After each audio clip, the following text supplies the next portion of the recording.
आणि एकीकडे गॅसचा प्रचंड तुटवडा जाणवत असताना सिलेंडरसाठी रांगा लागलेल्या असताना सिलेंडरच्या स्फोटानं घर जळाल्याची घटना घडली आहे। ही घटना आहे अकोल्यातली। गॅस एजन्सीच्या निष्काळजीपणावर संताप व्यक्त होतोय। अकोल्यातल्या अकोटमध्ये सिलेंडर स्फोटाची भीषण घटना घडली।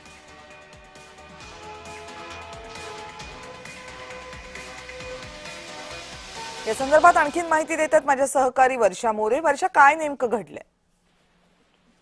कविताजी, अकोला जिल्ह्यात अकोट जे शहर आहे त्या ठिकाणी जे सिलेंडरच्या भीषण स्फोटाने मोठी खळबळ उडवून दिली आहे।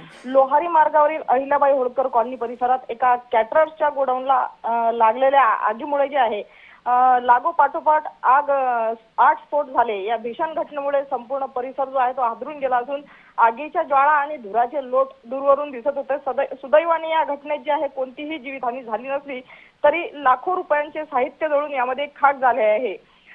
ही जी आग आहे विजय इंगळे यांच्या माऊली कॅटरर्सच्या गोडाऊन मध्ये लागली होती आणि अचानक तिथे ठेवलेल्या सिलेंडरचा एक एक करून स्फोट झाला। प्रत्यक्षदर्शींनी दिलेल्या माहितीनुसार स्फोटाचा आवाज इतका मोठा होता की परिसरातील नागरिक सुद्धा भीतीपोटी घराबाहेर पडले।